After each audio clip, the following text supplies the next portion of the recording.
Helge, Künstlername Cubics, und ich mache elektronische Live-Musik. Elektronische Musik erschafft nicht dieses Bild von dem Musiker, der das Instrument gerade spielt. Oder also nur zumindest bei Leuten, die sich damit vielleicht ein bisschen mehr beschäftigen. Deswegen ist es, glaube ich, für Leute am Anfang sehr schwer zu unterscheiden, ob jemand, der eben gerade Knöpfe drückt, gerade einfach nur Musik abspielt oder die Musik selber erschafft. Und das Ding ist, dass man, glaube ich, Töne immer mit Bildern verknüpfen will. Also wenn ich an einem Synthesizer einen Regler bewege, dann ist es bei den Leuten nicht direkt mit diesem Basston assoziiert. Und ich habe irgendwann angefangen, die Tracks bewusst langsamer aufzubauen und das so ein bisschen deutlicher zu machen. Also, dass ich zum Beispiel einen Basston eingespielt habe und dann ganz langsam den Filter geöffnet hat. Es gibt dann so ein Wow. Und wenn die Leute das dann sehen, dann können sie das auch assoziieren damit, dass das, was ich gerade mache, das Einspielen ist. Und dann kommt so ein intuitives Verständnis und ein intuitives Gefühl dafür, dass es, was man gerade hört, eben einfach live gerade gespielt wird.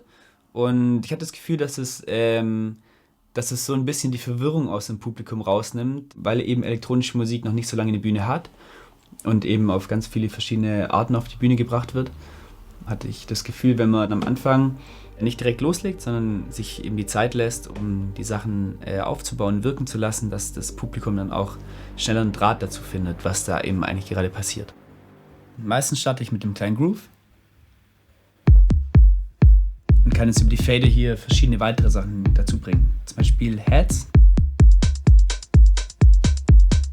oder eben noch weitere Rhythmuselemente.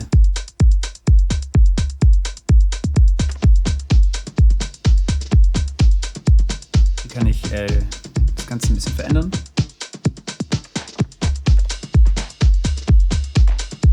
Den ganzen Sound noch ein bisschen Textur reinbringen. Das sind meine Rhythmen. Dazu spiele ich sehr gerne noch den Bass-Synthesizer, den ihr hier hört. Zu passend gibt es noch einen Lead-Synthesizer, den steuere ich hier und spiele hier die Noten ein.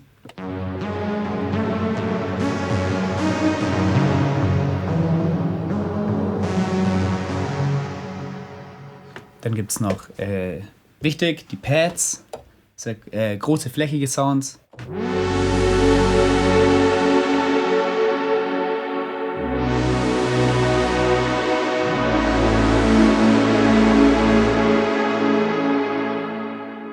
Dazu gibt es auch noch, habe ich noch einen Klaviersound.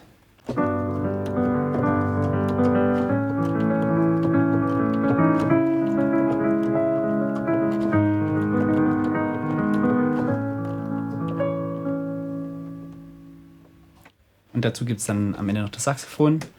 Und wenn ich live Musik mache, loop ich viele Sachen. Also ich spiele zum Beispiel erst die Drums und danach die Bässe und drücke dann hier auf Loop. Dann kann ich, wenn ich einmal was gespielt habe, wiederholt sich das die ganze Zeit und kann dann einfach darüber meine Elemente aufbauen.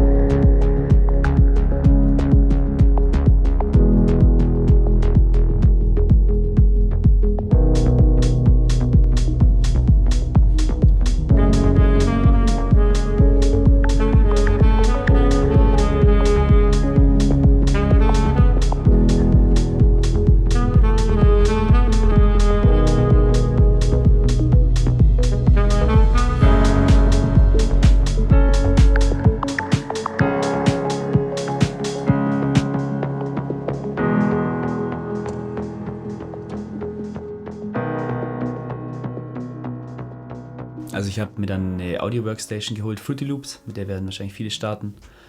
Und habe dann dort meinen ersten Kontakt auch gehabt mit Synthesizern, konnte dort auch über ein MIDI-Keyboard Klavier einspielen, habe dann so ein bisschen experimentiert und habe mir dann einen Looper geholt und angefangen auch ein bisschen Beatbox zu machen und damals noch über den Laptop Bässe einzuspielen und dann mit dem Saxophon drüber zu spielen. Und wenn man damit einmal anfängt, ist man relativ schnell angefixt. Dann hat man auch Bock, noch irgendwie einen schönen Hall-Effekt drüber zu hauen. Oder verschiedene Delay-Effekte. Ja, aber es hat super viel Spaß gemacht. Und dann haben viel experimentiert, dann mit ganz vielen Leuten zusammen Musik gemacht. Immer Loop-basiert damals noch. Einfach weil der Looper eben zentral im Setup war. Und die Beatbox habe ich dann relativ schnell durch eine Drummaschine ersetzt. Das war ein digitaler Nachbau von einer analogen Drummaschine aus den 80ern, der TR 808.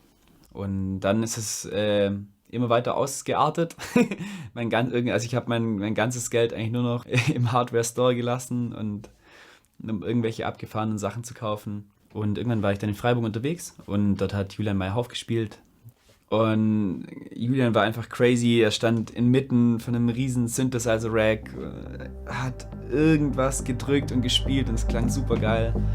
Und er war komplett drin in der Musik und ich habe das gesehen. Ich habe sofort gesagt, geil, das muss ich auch machen.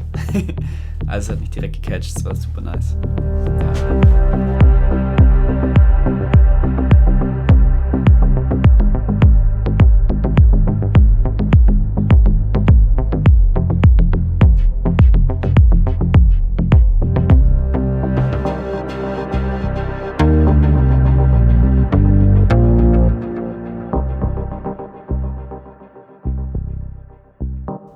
Ich bin Julian Mayr-Hoff, ich bin Live-Act. Das heißt, ich mache elektronische Musik in Verbindung mit Live-Instrumenten ohne Rechner. Also genau, schon auch digitale Sachen dabei. Eben, es gibt ja so eben diese zwei Welten, viel analog, also sprich, wo Strom durchgeht und ein Sound erzeugt wird. Und das andere digital, Einsen und Nullen, die am Schluss einen Sound erzeugen.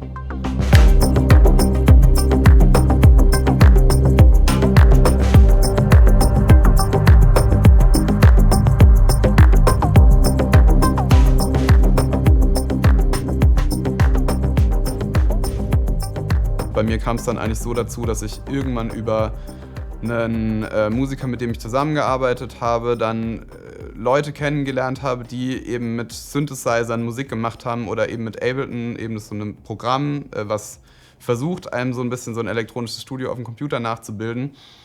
Und da habe ich dann tatsächlich erst erfahren, dass man elektronische Musik auch live machen kann, dass es Synthesizer gibt, also sprich wirklich Instrumente, die diese Klänge erzeugen und dass die halt nicht einfach da sind. Und es gibt eben diese zwei Bereiche. Es gibt analoge Synthese, das ist subtraktive Synthese meistens. Das heißt, man hat Klangquellen, die man steckt und zieht von den Klängen Obertöne ab. So, das ist die eine Seite, genau. Und das andere ist dann additive Synthese, sprich, das ist so, da werden Sinuswellen miteinander multipliziert.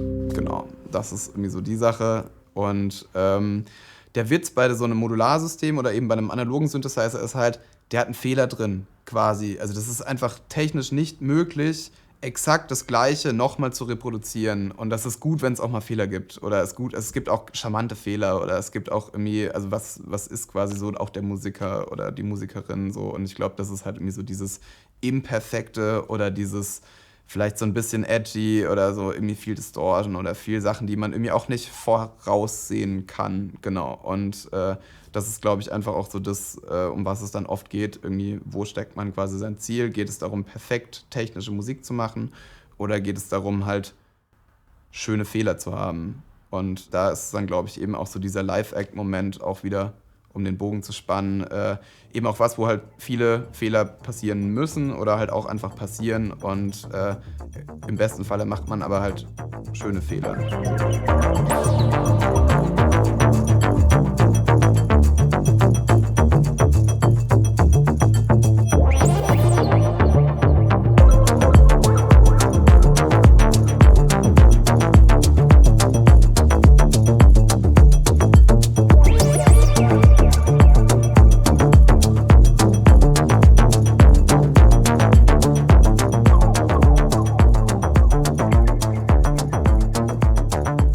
Ich habe eben nichts vorbereitet, außer eben so ein paar Sounds, die ich mir die ich irgendwo mal gesampelt habe oder die ich irgendwie zusammengestückelt habe. Und Aber das, was die Leute dann sozusagen als die Musik bezeichnen würden, also die Basslines oder irgendwelche Akkorde oder eben diese Instrumente, die ich einsetze, das ist alles aus dem Moment heraus. Und das ist aber jetzt auch nichts, was ich so krass performe. Also da gibt es ja dann auch wieder Leute, die stellen sich dann extra ein Mikrofon nach vorne und gehen dann dahin und zeigen das und sind halt sehr, sag ich mal, so demonstrativ Musik machen. Nur bei mir ist es halt einfach so, also wenn ich nichts mache, dann passiert halt auch nichts quasi. Also dann läuft quasi so die Sequenz einfach immer weiter und ich habe gar nicht die Wahl, quasi nicht irgendwie mal was zu drehen oder nicht irgendwie mal irgendwo meine, keine Ahnung, Patterns einzuspielen oder mir ein Instrument in die Hand zu nehmen. Aber also es ist halt eine Momenterfahrung so und das ist eigentlich schlussendlich was in unserer heutigen Zeit extrem ausstirbt. Also tatsächliche Momente, die nur für diesen Moment da waren so und das ist einfach auch durch Social Media und überhaupt einfach die Verfügbarkeit, dass man Momente konservieren kann durch Handys, durch Fotos, durch Aufnahmen, durch was auch immer, so ist es einfach nicht mehr aufwendig, verhältnismäßig und nicht mehr teuer und wir haben unendlich Platz auf irgendwie kleinsten Speichermedien. Und da ist einfach tatsächlich was Handwerkliches, irgendwie was im Moment passiert und auch immer anders ist. Das ist ein sehr, sehr rares Gut irgendwie.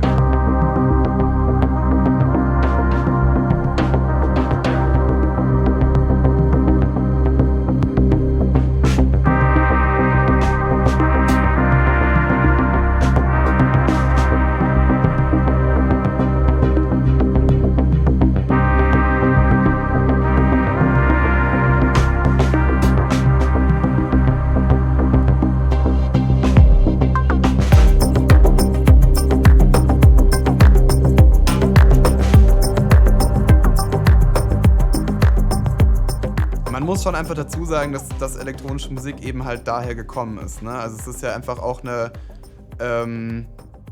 Entwicklung, die stattgefunden hat, weil die Technik da war. So. Also man hatte Drumcomputer da so, und die waren zwar am Anfang dafür gedacht als Begleitinstrument irgendwie, wenn man jetzt wie Gitarre üben will oder Basslines oder sonst irgendwas.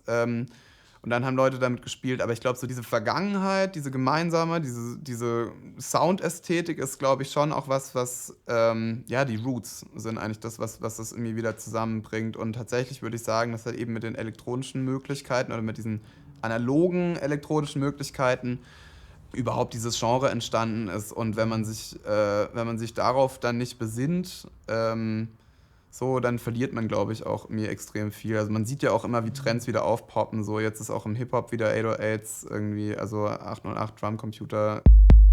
Sounds sind total hip. Klar, wieder mit Verfremdungsmöglichkeiten, also mit Hi-Hats, die gestuttert sind oder was auch immer. Aber es ist einfach immer wieder ein Kreislauf. Und ich glaube, sich irgendwie da an die Roots zu besinnen und zu gucken, welche Sounds man mag und so, das ist, glaube ich, schon so ein Ding, wo es dann immer wieder hingeht und was alle irgendwie verbindet. So. Also man kann sich, glaube ich, seiner Klangherkunft irgendwie auch nicht entziehen. So. Genau.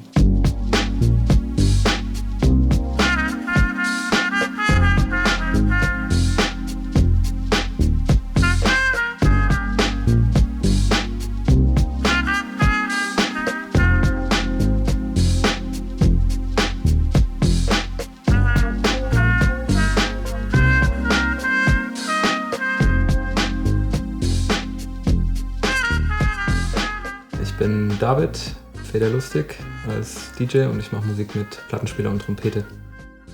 Ich komme auf jeden Fall voll aus dem Hip-Hop und früher hätte ich, glaube ich, gesagt, ich bin Hip-Hop-DJ oder irgendwie Hip-Hop-Musiker im weitesten Sinne.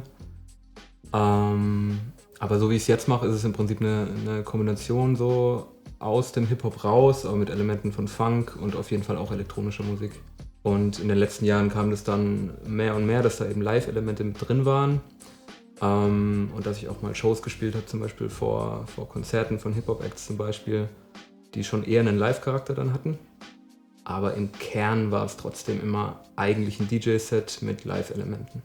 Ganz am Anfang bin ich so rangegangen und gesagt, okay, DJ muss die Leute entertainen, muss halt einfach Sachen spielen, die Leute cool finden. Und das natürlich aber mit einem eigenen Anspruch, mit einem eigenen Fokus, mit der eigenen Geschichte, die man erzählt. Für mich selber war das dann irgendwann nicht mehr so spannend. Und gerade mit den Live-Elementen geht es mir jetzt inzwischen in dem, was ich mache, eigentlich voll um so eine Art Kunstform und was kann ich erzählen und was kann ich vielleicht auch für Sound machen, den nur ich so machen kann, mit den Geräten, die ich habe und mit dem Instrument und mit dem, was ich auch vom Auflegen weiß.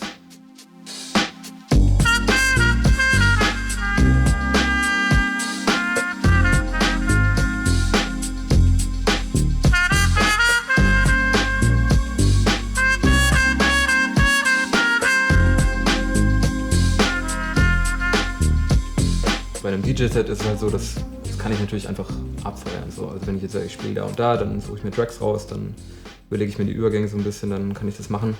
Aber aus dem Grund spiele ich zum Beispiel nicht überall immer ein Set mit Trompete auch, weil sobald ich die halt mit einbinden will, spiele ich zum Beispiel nur noch manche Tracks oder ich spiele, weil ich nicht über jeden Track irgendwas solieren kann, sondern dann überlege ich mir schon ein relativ fixes Set irgendwie, in dem ich die Trompete sinnvoll einbinden kann, weil ich auch nicht einfach nur irgendwas spielen will, sondern das ja irgendwie der Musik auch noch dienen soll und das irgendwie cooler machen soll.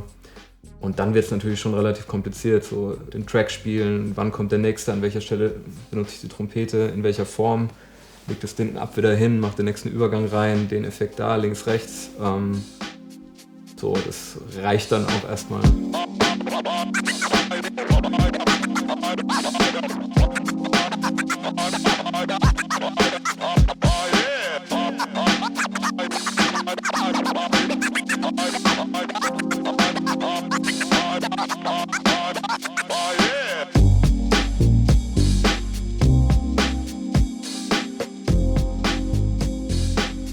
Es gibt zwei Punkte, auf die man es runterbrechen kann. Das eine, willst du den Leuten eine gute Zeit machen? Und das andere, willst du dich musikalisch, künstlerisch verwirklichen? So. Und das sind die zwei Elemente. Und meiner Meinung nach muss man gucken, wie man die in Einklang bringt. So. Und ich finde es völlig cool, wenn man sagt, hey, ich spiele für die Crowd, ich baller die Hits. So. Oder ich mache meinen Sound und der ist so abgefahren. Und wenn die Leute gut finden, dann freue ich mich auch so. Wenn nicht, ist auch nicht schlimm, ich mache da einfach mein Ding. Und im Idealfall ist man selbst so gut, dass man das so catchy rüberbringt, dass man beides in Einklang bringt. Hey, am Schluss ist es das, was Leute, also was einem Spaß macht, ne? Also ich habe, obwohl ich Jazz studiert habe, gibt es auch Musik, die ist zwar Jazz, aber die mag ich auch nicht hören. So. Also ja, aber da ist, also diese klare Grenze ziehen ist extrem schwierig so, und wie man nicht alle Live-Acts über einen Kamm scheren kann, kann man auch nicht alle DJs über einen Kamm scheren. Aber mir selber geht's auch, wenn ich jemanden sehe, der sein komplettes analoges Equipment mitbringt, dann geht mir einfach das Herz auf, weil ich weiß, die Person brennt dafür und es ist einfach geil. Analoges Equipment ist einfach Killer und ich werde auch immer analoges Equipment haben.